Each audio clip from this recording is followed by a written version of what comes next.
Dr. Wise, the channel for True Story Tower. یہ کہانی face بک پہ جنات کی دنیا سے لی گئی، اس کا لنک ڈسکرپشن میں موجود ہے۔ خونی تعویذ لاسٹ ایپیسوڈ۔ میرے جسم کا رواں رواں خوف کی وحشت سے کانپ رہا تھا، کیونکہ کچھ دیر پہلے ٹہلتے ہوئے جب پرانی بوسیدہ قبر میں گرا تو سر پر آئی چوٹ کے سبب میں بے ہوش ہو گیا تھا، مطلب آدھا مر گیا تھا۔ لیکن انہی بے ہوشی کے لمحات میں نے قبر میں خود کو پورا موت کے منہ میں جاتا دیکھا، جس کا منظر انتہائی کربناک اور اذیت سے لبریز تھا۔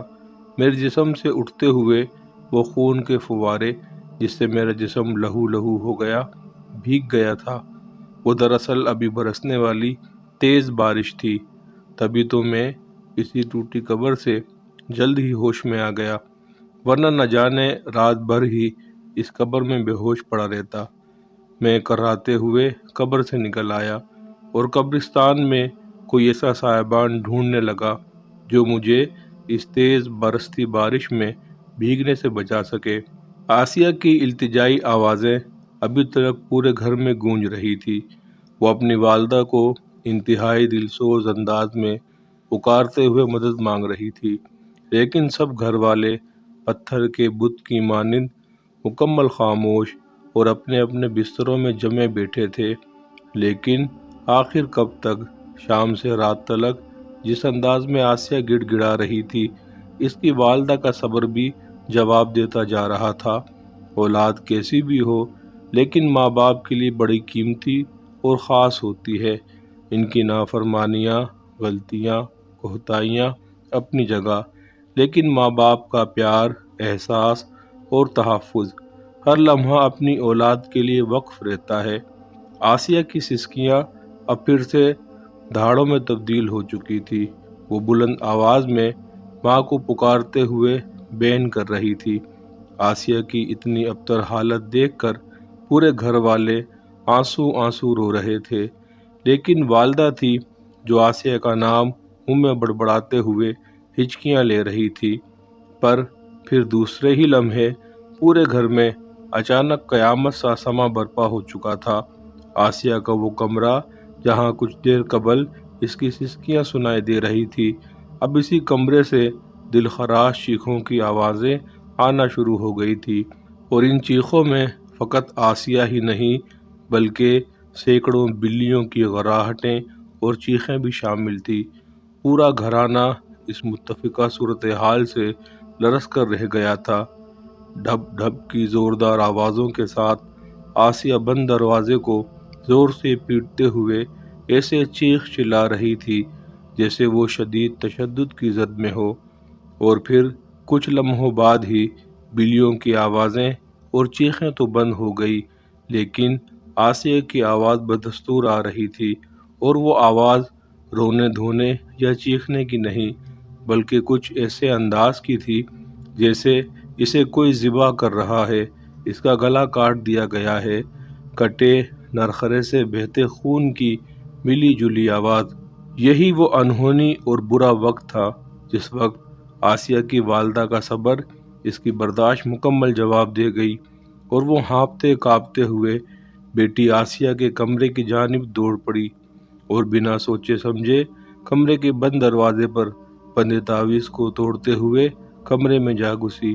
لیکن دوسرے ہی لمحے ایک زوردار چیخ کے ساتھ کوئی بھاری بھرکم چیز دروازے سے جا ٹکرائی۔ وہ چیخ کسی اور کی نہیں بلکہ آسیہ کی والدہ کی تھی۔ باقی گھر والے بھی دیکھا دیکھی کمرے کی جانب دوڑے، لیکن اگلے ہی لمحے وہ منظر جو دیکھ رہے تھے، اس منظر نے پورے گھر والوں کے اوسان ہی خطا کر دیے۔ سامنے آسیہ کھڑی تھی، لیکن ظاہری شکل، حلیہ اور انداز خدوخال انتہائی بھیانک تھے۔ آسیہ کے منہ سے تھوک کی رالیں بہہ رہی تھی اور وہ غرا رہی تھی، اور اب کی بار اس کی غراہٹ میں مردانہ آواز کی آمیزش واضح تھی، جس سے صاف محسوس ہو رہا تھا کہ بظاہر تو جسم آسیہ کا ہے، لیکن قابض کوئی اور جنس ہے اور وہ مردانہ ہے۔ لیکن ان سب میں جو سب سے خطرناک بات تھی وہ تھی آسیہ کی آنکھیں۔ ہاں، آنکھیں جو بالکل سفید ہو چکی تھی، اندر کی کالی پتلی بالکل غائب تھی۔ آسیہ نے کمرے سے باہر نکلتے ہوئے اپنی بے ہوش والدہ کو بالوں سے دبوچا اور گھسیٹتے ہوئے باہر کی جانب چل پڑی۔ یہی وہ آخری لمحہ تھا جب آسیہ نے ایک زوردار چیخ مار کر گھر سے باہر کی جانب دوڑ لگا دی۔ دوسری جانب اسی وقت بادلوں نے بھی گرجدار کرکراہٹ کے ساتھ برسنا شروع کر دیا تھا۔ موسلا دھار تیز بارش میں اندھیری گلیوں میں دوڑتی آسیہ کا سایہ رفتہ رفتہ مکمل اوجھل ہو چکا تھا۔ تھوڑی سی تگ و دو کے بعد بالآخر دیوار کی ایک آڑ لیے اس انداز میں آ کھڑا ہوا جس سے تیز ہواؤں میں برستی بارش کی بوندیں مجھے مزید گیلا نہ کر سکیں۔ سردیوں کی بارش کے سرد تھپیڑے، اوپر سے چلتی تیز ہوائیں، میرا جسم ٹھنڈ سے تھر تھر کانپ رہا تھا، پر میں بجائے گھر جانے کے پھر بھی قبرستان میں رکنا چاہ رہا تھا۔ آخر کیوں رکنا چاہ رہا تھا؟ اس کی وجوہات تو معلوم نہیں تھی، لیکن دل میں بسی عجیب بے چینی مجھے اس بات پر اکسا اور منا رہی تھی کہ مجھے گھر نہیں بلکہ اسی مقام یعنی قبرستان سے ہٹ کر ابھی کہیں بھی نہیں جانا۔ میں اندھیرے میں آنکھیں پھیلائے دیدے پھاڑے پورے قبرستان کو بڑے غور سے گھور رہا تھا، جہاں پر سوائے گھپ اندھیرے اور بارش میں بھیگتے تیز ہواؤں سے ہلتے درختوں کی بڑی بڑی شاخوں کے اور کچھ نہ تھا۔ اس شہر وینا کے خاموش ماحول پر آج بادلوں اور بوندوں کا مکمل راج تھا، لیکن کچھ لمحات بعد ایک نسوانی تیز چیخ نے قبرستان میں اپنے ہونے کی بھی نوید سنائی۔ یہی وہ وقت تھا جب میرے اوسانوں میں ایک بار پھر سے آسیہ کا خیال امڈ آیا، کیونکہ رات کے اس پہر جب موسم بھی خراب اور تیز طوفانی بارش کی زد میں ہو، اب وہاں ایک قبرستان میں کسی جوان لڑکی کی چیخ سنائی دینا کوئی عام بات نہیں تھی، بلکہ وہ اہم راز تھا جس کے سحر نے مجھے دوپہر سے رات تلک قبرستان میں پابند سلاسل رکھا۔ میں چاہ کر بھی قبرستان کے سنسان ماحول سے خود باہر نہ نکل سکا، کیونکہ میں بے بس تھا۔ مجھ پر بلکہ میرے وجود میں موجود وہ پراسرار سایہ، اس کا بس مجھ پر میرے وجود پر چل رہا تھا۔ میری بے چینی سب سے اکتاہٹ کا دراصل ذمہ دار کوئی اور نہیں، وہی زیرو تھا۔ ایک سے دو، دو سے لاتعداد، مطلب وہ مسلسل چیختی جا رہی تھی اور رفتہ رفتہ اس کی آواز قریب سے قریب تر ہوتی جا رہی تھی۔ میں نے دیوار کی اوٹ چھوڑی اور برستی بارش میں قبرستان کے اندرونی ماحول کی جانب بھاگا۔ مجھے آواز تو سنائی دے رہی تھی، لیکن وہ چیختی چلاتی دہاڑتی لڑکی نظر نہیں آ رہی تھی۔ چند ساعت بعد ہی وہ دکھائی دی، بارش میں بھیگتی تیز دیوانہ وار دوڑتی آگے کی جانب بڑھتی۔ وہی گزشتہ رات والی لڑکی آسیہ تھی۔ مجھ پر اب کی بار جنون سا سوار ہو چکا تھا، کیونکہ میرے ذہن کے تمام دریچوں میں کل رات سے لے کر اب تلک اسی لڑکی کا خاکہ تھا۔ مجھے گزشتہ رات کی پشیمانی تھی، ندامت تھی، افسوس تھا کہ میں اس لڑکی کو کالے علم جیسے مکروہ عمل، گندے فعل سے روک کیوں نہ سکا، لیکن اب کی بار مزید اور نہیں، مجھے اسے روکنا اور سمجھانا ہے۔ بس اسے میری لا علمی کہہ لے یا جذبات میں مت ماری جانا، کیونکہ میں مکمل انجان تھا آسیہ کی موجودہ صورتحال اور اس پر مزید پیش آنے والے واقعات سے۔ میں قبروں کو پھلانگتا بھاگتا اس کے سامنے جا کھڑا ہوا تاکہ اسے روک سکوں، لیکن دوسرے ہی لمحے ایک بار پھر سے میں نے ایک زوردار دہتڑ تھپڑ کو اپنی کمر پر محسوس کیا اور کوئی 5 فٹ دور جا گرا، اور نہ صرف پیچھے گرا بلکہ میرے سر کے بال اب کسی انجان قوت کی گرفت میں تھے، جو کیچڑ اور پانی سے لتھل پتھل زمین پر مجھے آسیہ سے دور گھسیٹتے ہوئے لے جا رہے تھے۔ بس یہی وہ چند سیکنڈز تھے جس میں نے آسیہ کو آنکھ بھر کر دیکھا اور جھرجھری لے کر چٹپٹا سا گیا۔ وہ اندیکھی قوت مجھے انتہائی تیزی سے گھسیٹتی ہوئی دوبارہ اسی مقام ٹوٹی قبر کے اندر لے آئی۔ قبر میں گرتے ہی میں نے اٹھنا چاہا، لیکن افسوس میں دوبارہ سے اٹھ نہ پایا، کیونکہ مجھے میرا جسم منو وزنی بھاری لگ رہا تھا۔ ایسا لگ رہا تھا کہ میرے جسم پر کوئی بہت وزنی شے آ بیٹھی ہے اور وہ آہستہ آہستہ مجھے زمین کے اندر دھسا رہی ہے۔ ٹوٹی قبر کے اندر میرے اندر کا خوف ایک سمندر کی مانند امنڈ آیا تھا۔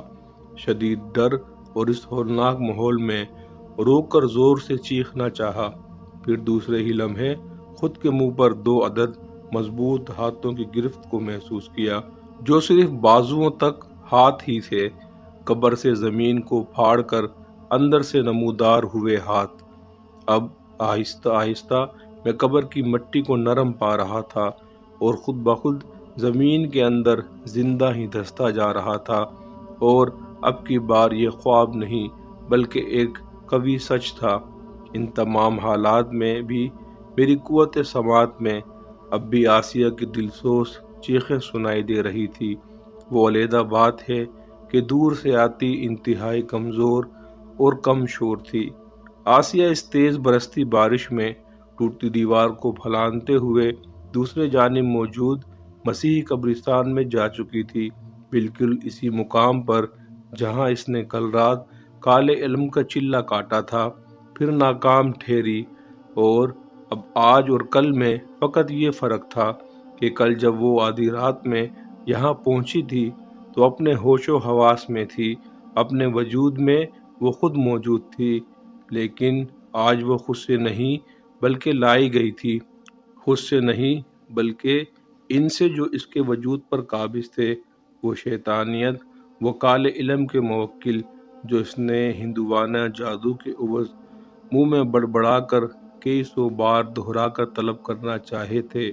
ہاں، کالے علم کے غلیظ اشلوک۔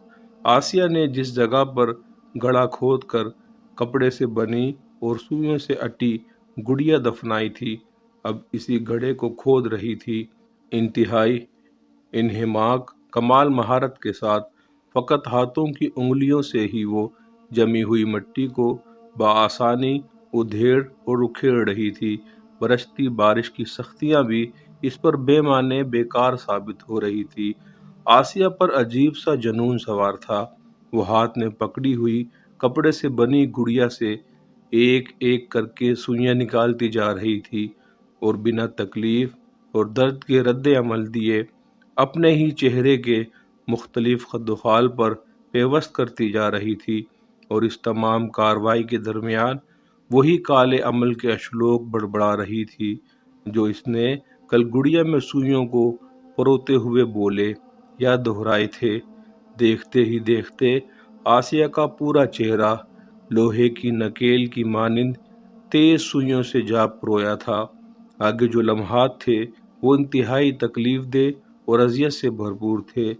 اگر کوئی عام انسان ان حالات کو دیکھ لیتا تو غش کھا کر گر جاتا، مر جاتا، کیونکہ اب آسیہ اپنے ہی ہاتھوں سے پہلے اپنی زبان پر درجنوں سوئیوں کو پرویا، پھر اپنے ہی ہونٹوں کو سوئیوں کے ذریعے مکمل قفل زدہ کر دیا تھا۔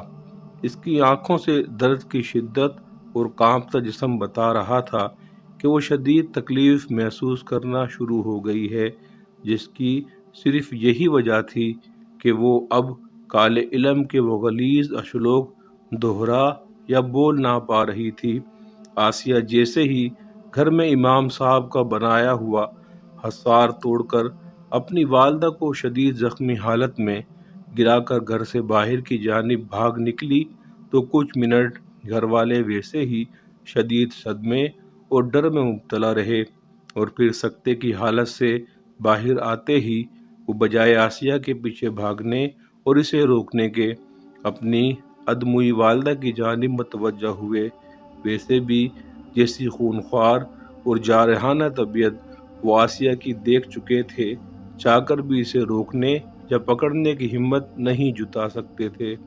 اب صورتحال یہ تھی کہ گھر کے کچھ افراد اور چند محلے دار قبرستان میں آ کر آسیہ کو ڈھونڈ رہے تھے، اور ڈھونڈنے سے پہلے وہ امام صاحب کی طرف بھی گئے، پر امام صاحب تو ان کو بتا کر گئے تھے کہ وہ اپنے پیر صاحب کی طرف جا رہے ہیں، 2 دن بعد واپس لوٹ کر ہی آسیہ کا علاج کریں گے، تب تک اس کے کمرے میں کوئی نہ جائے اور نہ ہی اس سے کوئی گفتگو کرے۔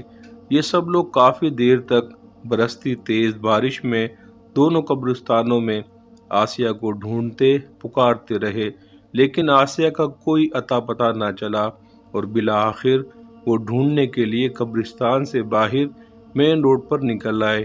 رات ڈھل چکی تھی، دن چڑھ چکا تھا۔ رات بھر سے برستے بادل اب بھی برس رہے تھے، لیکن برسنے کی شدت تھوڑا کم ہو چکی تھی۔ جب میری آنکھ کھلی تو میں نے خود کو چبوترے نما ایک قبر میں لیٹے پایا۔ پہلے پہل تو آنکھیں پھاڑے ارد گرد کی قبروں کو تاڑتا رہا، اور پھر تیزی سے اٹھ کر بیٹھ گیا۔ کالے بادل اب بھی آسمان پر کل کی طرح مکمل قابض تھے۔ میں نے بنا سوچے سمجھے ٹوٹی دیوار کی جانب بڑھنا شروع کر دیا اور اسے پھلانگ کر مسیحی قبرستان میں گھس آیا۔ مجھے کل رات کے تمام واقعات بخوبی یاد اور نقش تھے۔ میرے ذہن میں اب وہی لڑکی آسیہ نقش تھی۔ مسیحی قبرستان میں گھستے ہی میں نے تیزی سے دوڑ لگانا شروع کر دی، اور میرا یہ تیز سفر وہی چلا گاہ والی جگہ تھی، پر دور سے ہی مجھے بہت سے لوگوں کی بھیڑ نظر آئی۔ اس لیے اب بجائے دوڑنے کے میں نے پھر سے چلنا شروع کر دیا۔ چند قدم ہی چلا ہوں گا کہ میرے سامنے کا منظر دیکھ کر میرے دل کی دھڑکن انتہائی تیز ہو گئی تھی۔ ہاتھ پاؤں شل اور بے جان ہو رہے تھے۔ مجھے لوگوں کی اس بھیڑ میں جانے کی بھی ضرورت پیش نہ آئی، کیونکہ اب دور سے ہی بآسانی دیکھ رہا تھا کہ وہی کیکر کا منحوس درخت اور اس سے جھولتی جوان سالہ لڑکی کی لاش۔ پولیس بھی آئی، چھان بین ہوئی، پوسٹ مارٹم بھی، اور آخر میں کیس درج ہوا۔ لڑکی ذہنی مریضہ تھی اور شدید ذہنی اذیت میں مبتلا، اسی لیے خود کو شدید اذیت دینے کے بعد خودکشی کر لی۔ کالے عمل کے ذریعے محبت کو حاصل کرنے کا سوچنے والی نشان عبرت بنی درخت سے جھول رہی تھی۔ یہ تھا کالے